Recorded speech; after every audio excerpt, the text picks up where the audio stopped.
So in today's video we are going to be sparring. This is the second half of our class we teach on a Wednesday, and we start off our sparring normally with body boxing. It just gets us warmed up. Good for people that are not used to sparring. If they're new to the class, just get them used to taking a shot and getting hit.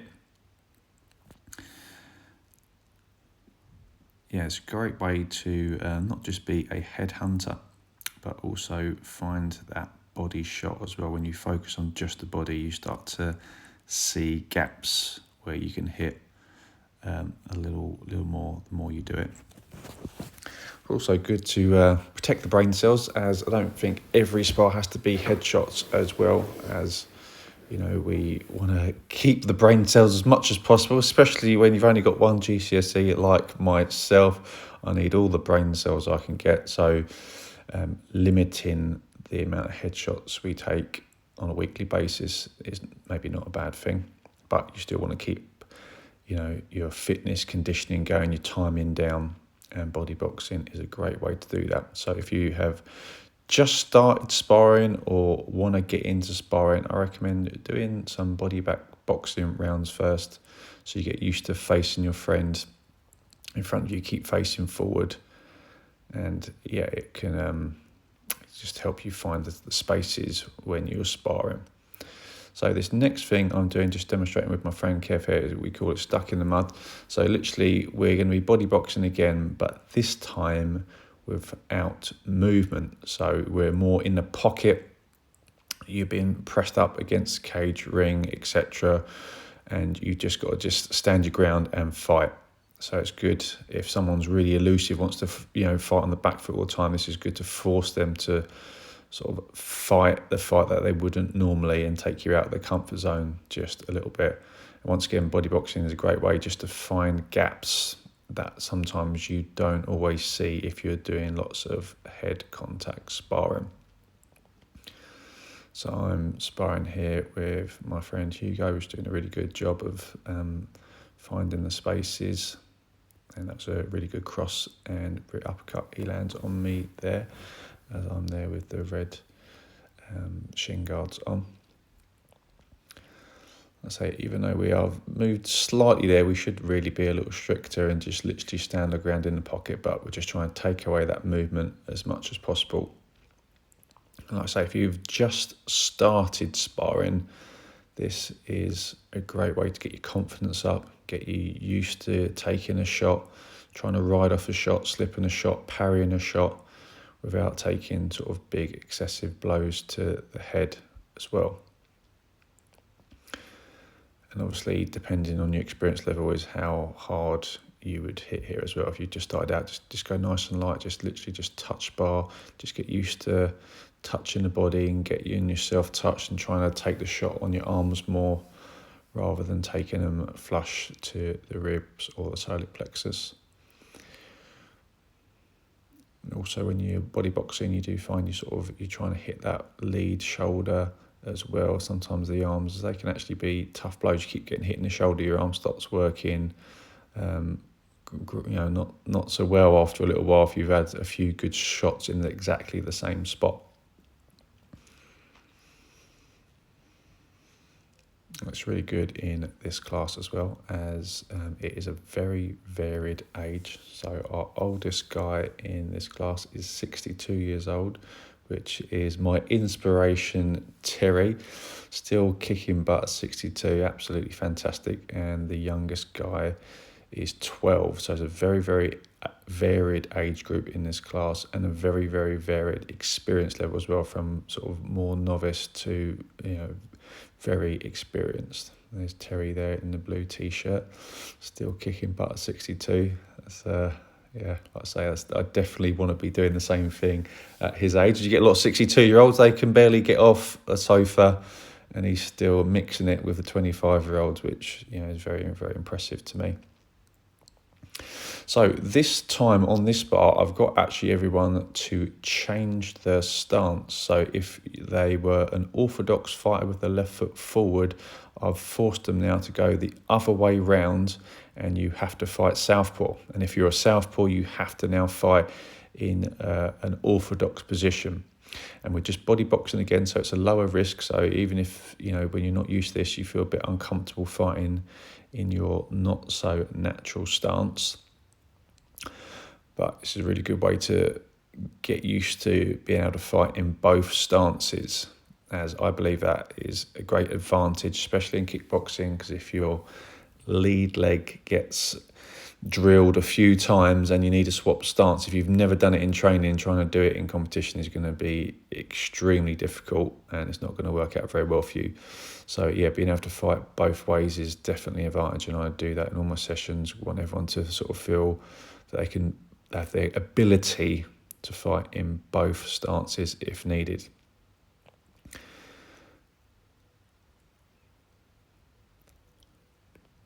It's actually nice seeing everyone going in their less favoured stance.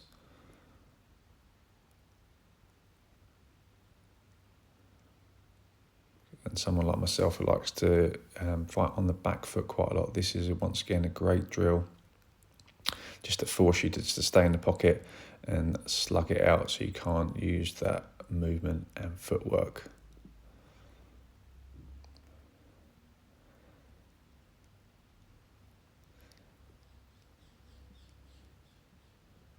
I can see Terry and his son Ben there going out nicely, getting in some good body shots.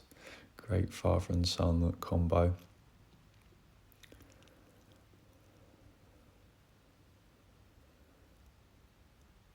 It's always important, as you can see there at the end of a round, we always touch gloves as a sign of respect for our friends. We always want to keep a good feeling in the class, obviously, because we are hitting each other and tempers can, flare. But if you're always showing respect to each other before and after, I always think that's a really good thing mentally to do.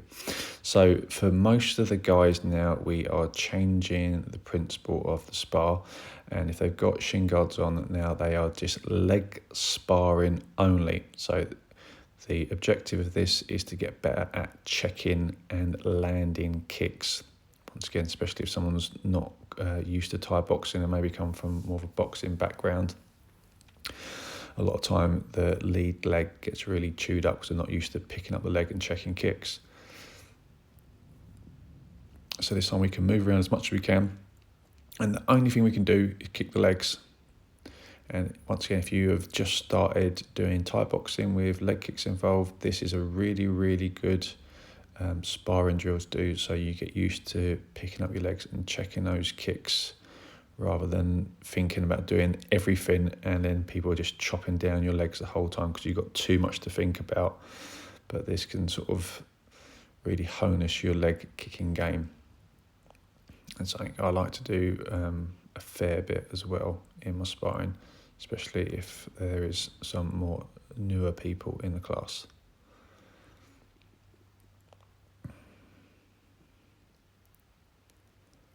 So the guy I'm training with there, Ross, he's a new guy, just started out for one of his first sessions ever throwing a leg kick, and he's doing a really, really good job of picking up that leg.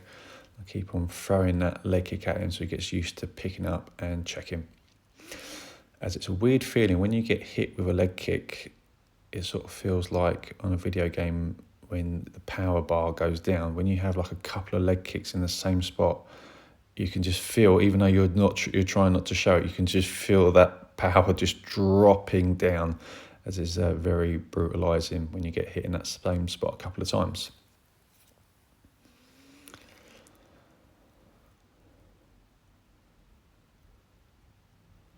So most of the guys again are just doing a leg sparring drill here, and myself and a few guys at the back are just boxing with head sparring as well.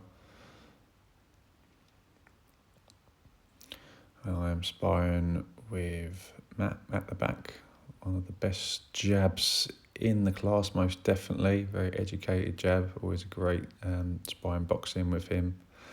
And anyone that says you can't be lethal at 50 plus, they are incorrect. And if they sparred with Matt, they would find that out very, very quickly.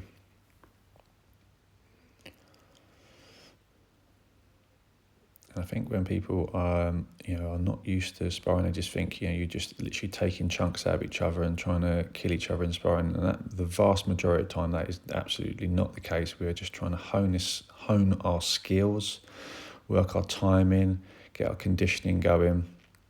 But we're not trying for that kill shot.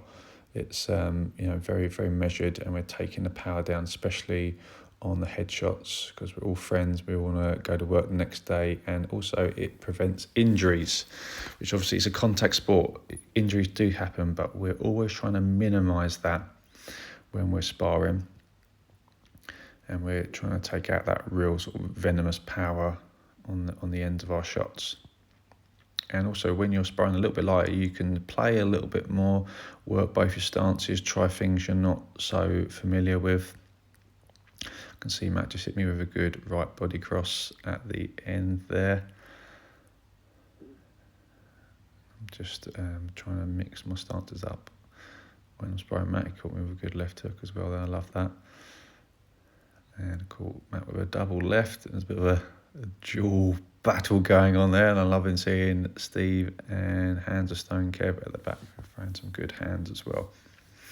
Once again, always showing respect to your friend. Once you finish, you just touch gloves as a sign of respect, as it is very important when we are punching each other in the face.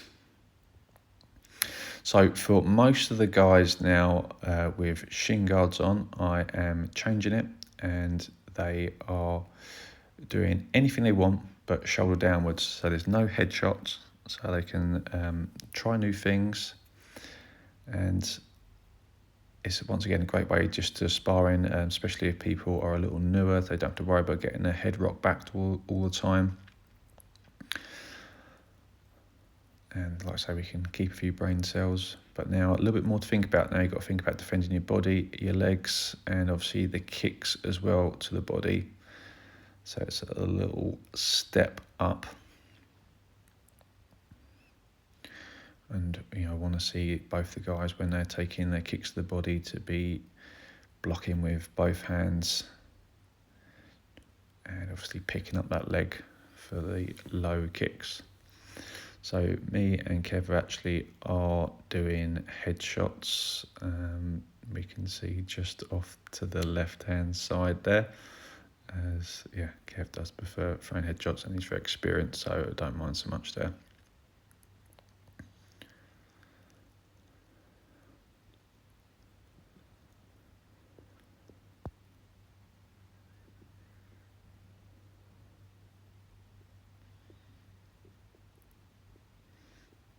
And a lot of time in sparring as well, when we have some more experienced people in the class, you'll see like at the end of the rounds that they're like coach them a little bit, give them advice, what they're doing right, what they're doing wrong. And I really love seeing that, as we're all here to share knowledge and help each other get better is the target. I'm trying to leave the ego at home a little bit. So when you're sparring, it's important, even if you are not throwing a shot, you're sort of mimicking like you are throwing a shot. So little twitches from the hip, the shoulders can just keep your opponent guessing, and you're more likely to land a shot if you are feinting more. So most of the guys, again now, we are doing a shoulder down spar. Okay, so it's everything apart from headshots, and the guys at the back with no shin guards on, they are boxing with head as well. You can see a little bit of coaching at the back where Steve, very good boxer, is helping one of our younger students, Casey, just on what to do, what not to do, and trying to improve his skill set, which is really lovely to see. I'm now sparring with Gabriel, and he's doing a really good job of checking my kicks.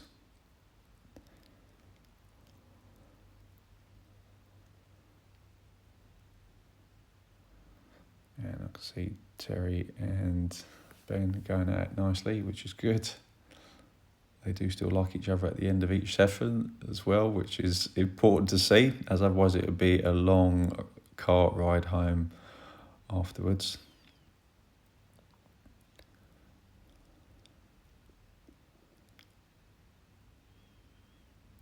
So with this sparring as well, the sessions we normally do 2 minutes on and it's 30 seconds off. So I'm keeping a fairly low rest period between all these sets. I don't want the guys going at 100%. I want to keep them a little bit tired on each round, so they've got to pace themselves, good for the conditioning, and also it can sort of measure the power everyone's throwing at each other with. So I'm now sparring at the front with Josh. Josh has just started out, so I'm going to just be throwing lots of leg kicks at him. So he gets used to, checking those kicks, as that can be the most tricky thing sometimes. Especially if you're not used to it. Hands, people can sort of naturally throw a little bit at hands, but like lifting up and checking leg kicks can be a bit different if you're not used to it.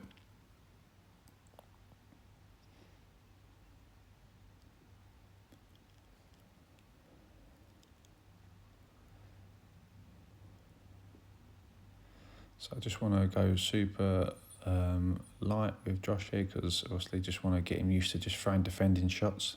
And he's doing a really good job of keeping range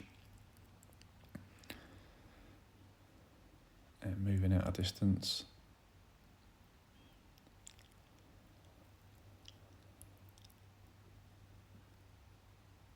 And not every spar, you have to spar to win. Sometimes you might just be focusing on one thing. It might be like, I want to work my inside leg kick on this round. I don't really care if the round doesn't go as I want it to go, but that's my target for this round. And once again, it's just leaving that ego at the door.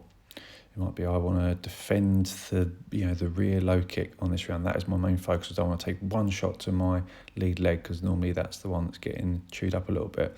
And by thinking like this, it will definitely improve your game.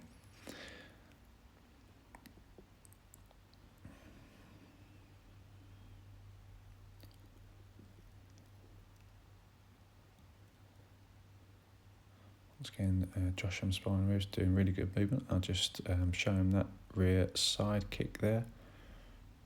And once again, once we finish that round, it's all respect. We always give our friend a little bit of love and just a little touch of gloves, a sign of respect.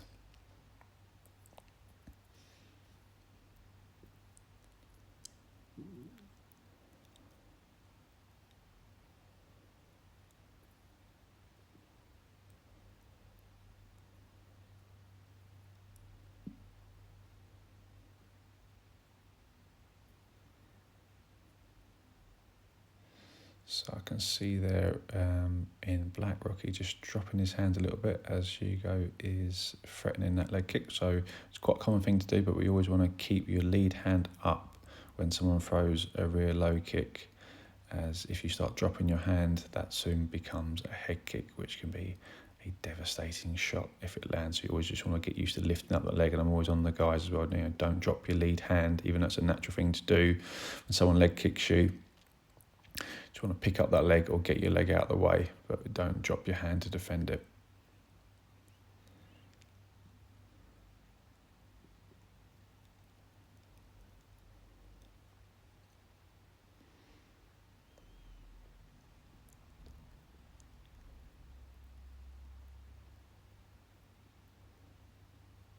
You can see young Max, our 14-year-old at the back, sparring Matt, doing really, really well.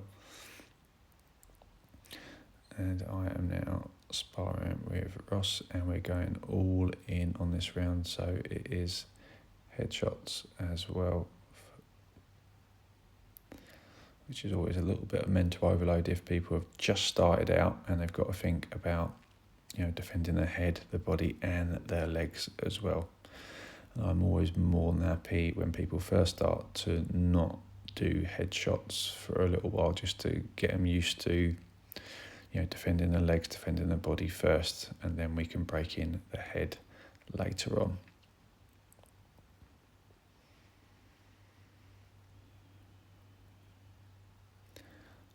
So I'm just giving everyone their new partners now for this next round.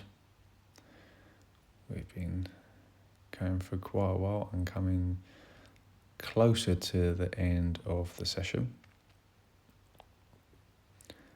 Once again, we always give each other just a little touch before we start and when we finish as well.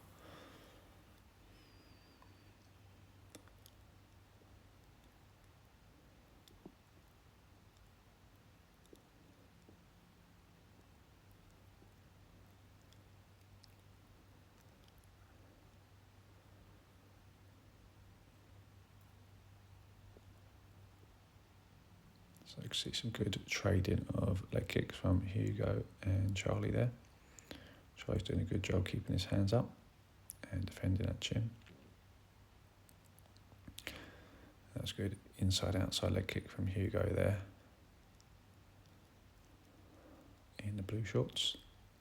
That's a good check that time by Charlie, good. That's why it's good to get kicked in the leg, because after you get kicked a few times, you soon start to pick it up to defend. And I am now just at the back, sparring with Steve, just a boxing sparring. Steve is in the Bad Knee Club.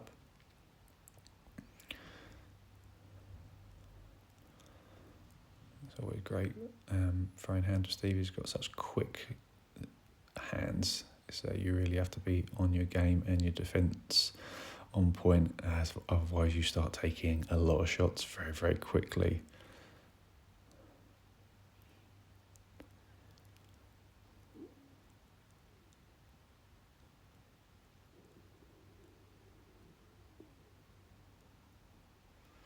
And sparring can change a little bit. When we're just boxing sparring, you start applying more head movement. You could let your head go a little bit lower as well as you're sparring. But in Thai boxing, you don't really want to do that, because you have to watch out for those knees and kicks. So you probably will have less movement through your head, and you definitely won't be dropping as low as a boxer would in their sparring.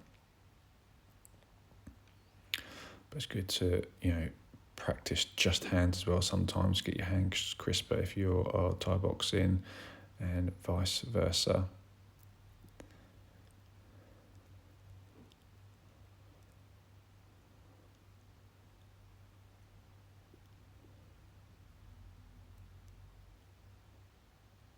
And once again, we always show our friend respect when we finish. So now I'm training with young Casey, our young gun. To come on such a long way in such a short amount of time. That's it. That's it. Just testing his defences there, making sure he's picking up his lead leg. It's one of the things we've been focused on. He caught me with a good jab there.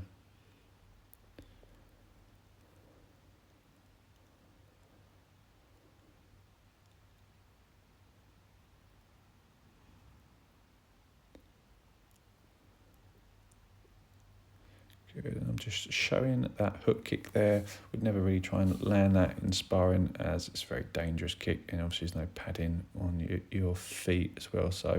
But it's good just to show those moves, get your timing down as more, just get your distancing down as well.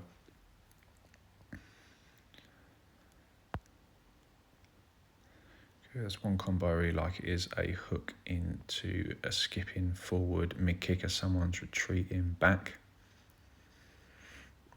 And that was a Superman jab into a rear mid kick there, which is another great move to close distance if someone is backing up a lot. And we've still got Terry 62, nearly an hour in, still going at it.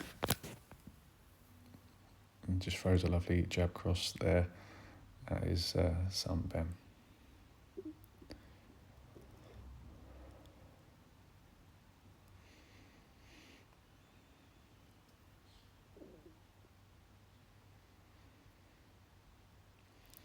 And as Casey kicked me in the leg there, I just took the kick and then just took his inside leg.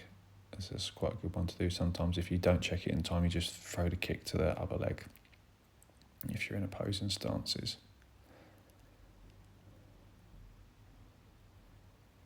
hope you like the sparring footage from today, guys. Please like, subscribe and comment. This is actually a very important part of training, is we show everyone respect. We go around the whole class.